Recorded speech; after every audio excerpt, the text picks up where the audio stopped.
Olá pessoal, nessa semana nós fomos apresentados a nova métrica de precificação do Bubble chamada Workload Units. E eu não vou entrar no mérito se essa mudança foi para pior ou para melhor, acho que existem vários vídeos já na internet falando sobre esse tema, mas nesse vídeo eu vou propor a solução de um problema que nós, empreendedores e desenvolvedores, temos, que é reduzir ao máximo o número dessas Workload Units que a nossa aplicação utiliza.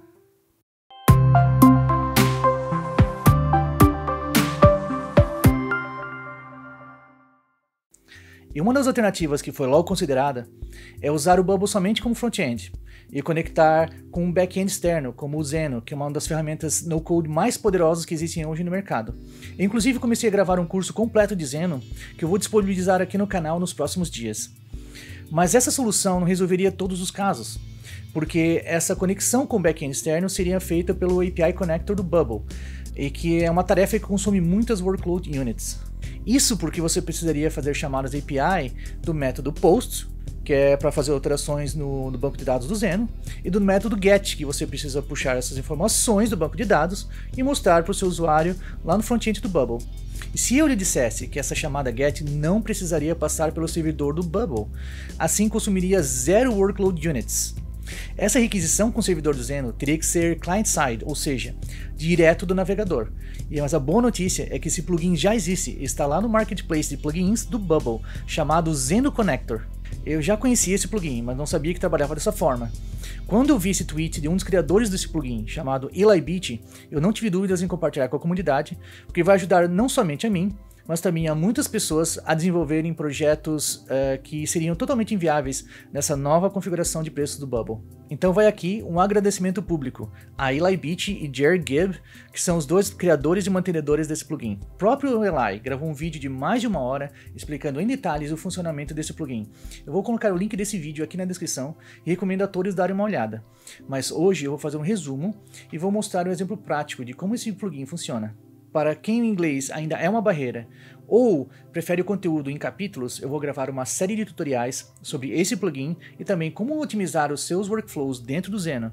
Então, se você se interessa por esse tipo de conteúdo, já se inscreve no canal e ative o sininho para receber notificações assim que esses vídeos forem postados. Então vamos lá para frente do computador. Então vamos lá, pessoal. Esse vídeo não é para ser um tutorial sobre Zeno, né? Mas eu vou explicar por cima, dar uma resumida aqui para quem não tem familiaridade com a ferramenta. Eu tenho uma tabela aqui chamada produtos, que é correspondente aos data types lá do Bubble, né? Eu vou estar sempre fazendo essa comparação aqui para quem já conhece Bubble saber como é que funciona. Com alguns campos aqui, código, nome, imagem, preço, empresa. Eu populei aqui com alguns dados sobre smartphones. Somente para ter o que carregar lá no banco de dados, né? Lá no front-end, né? E como é que eu faço para carregar os dados lá no front-end? Eu vou aqui no API, nos dá um API Builder, né? Que é como a gente manipula e transforma esses dados, né? Aqui, por exemplo, a única função que eu estou usando aqui é um Query All Records, que é correspondente lá ao Dual Search For lá no Bubble, mas aqui eu poderia colocar várias funções. Aqui ele trabalha de uma forma bem otimizada para te dar um retorno dos dados de jeito que você quer, muito rápido, né? Mas enfim, esse aqui é um assunto para outro vídeo. Essa Query Records aqui eu estou retornando todos os registros do produto lá, né? Até para você rodar no Zeno e saber o que está te respondendo, você vai nesse botão aqui, Run and Debug. E aqui está voltando todos os registros daquela tabela. Inclusive tirei um Dual Search For sem nenhuma constraint, né? Porque lá no Bubble as condicionais chamam de constraint. Por exemplo, aqui eu vou colocar uma condicional só para empresa. Vou botar aqui Samsung. Só para mostrar como é que funcionaria se tivesse uma condicional, né? Então eu tô voltando aqui só Samsung. Ok. Mas não é que isso que a gente quer, por quê? Porque eu quero mostrar os dados em um repeating group lá no Bubble, né? Uma lista. Então, beleza, tá vendo uma lista aqui. Então, no Zeno, isso aqui, lá no Bubble, a primeira coisa que a gente precisa fazer é ir no Zeno, no plugin, e adicionar esse plugin chamado Zeno Connector, né? Então você baixa esse plugin, Ele vai dar para a gente alguns elementos, alguns eventos, algumas ações, né, como a maioria dos plugins. Os elementos que a gente tem aqui é Zeno Auth, que é para chamadas de API autenticadas lá no Zeno. Lembrando que como a gente já está fazendo isso no front-end, é muito importante autenticar suas chamadas e ter alguns cuidados de privacidade, né? Zeno Query, que está fazendo uma query lá no banco de dados do Zeno. Get para retornar um registro específico, apenas um, né? Lá do banco de dados. O Bubble não diferencia isso aqui, os dois seriam dual search for no Bubble.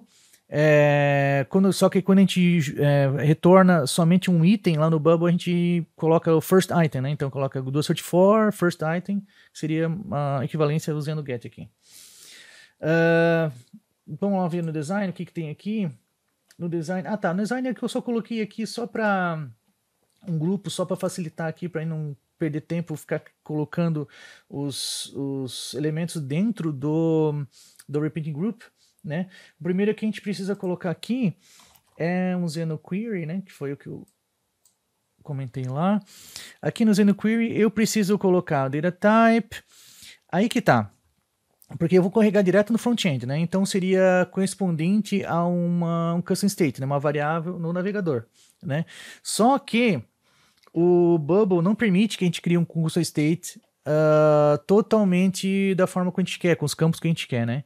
Ele só vai permitir a gente criar um custom state se tiver no banco de dados do Bubble ou se tem uma chamada API.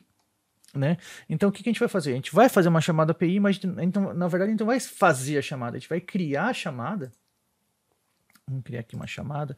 A gente vai criar um modelo de chamada para o Bubble identificar que essa chamada teriam esses campos em específico, né? Então eu vou colocar aqui Zeno front-end load, né? Carregamento no front-end do Zeno. Então eu não preciso fazer essa chamada, eu não preciso nem colocar aqui o endpoint, porque o que eu quero mesmo é colocar uma resposta dessa API manual, para que o Bubble identifique quais são os campos. E como é que eu faço isso aqui? Eu vou ter que ir lá, aqui, e copiar isso aqui, porque isso aqui é o resultado, né? Aqui eu já tenho o modelo, eu quero esse modelo aqui, né? Na verdade, você pode copiar aqui, que eu preciso de um item, né? Copio, venho aqui. Opa, na verdade eu vou fazer uma maneira melhor. Eu vou copiar aqui, eu vou abrir o JSON lint. Vou validar aqui e vou pegar isso aqui. Vou pegar essa parte daqui, que é o primeiro item. Vou copiar, vou vir aqui no Bubble e vou colar. Então esses são os campos que eu quero que puxem lá do Zeno, né? Uma coisa muito importante, eu testei algumas vezes aqui e esse ID aqui do Zeno tem que ser número, se não ser número ele está dando problema, tá? Created at é data, mas é uma data Unix, né? Que está vindo aqui embaixo. O que mais? Imagem, essa aqui é uma imagem. Ok. Então eu tenho esse modelo, né? De chamada de API que eu vou puxar aqui.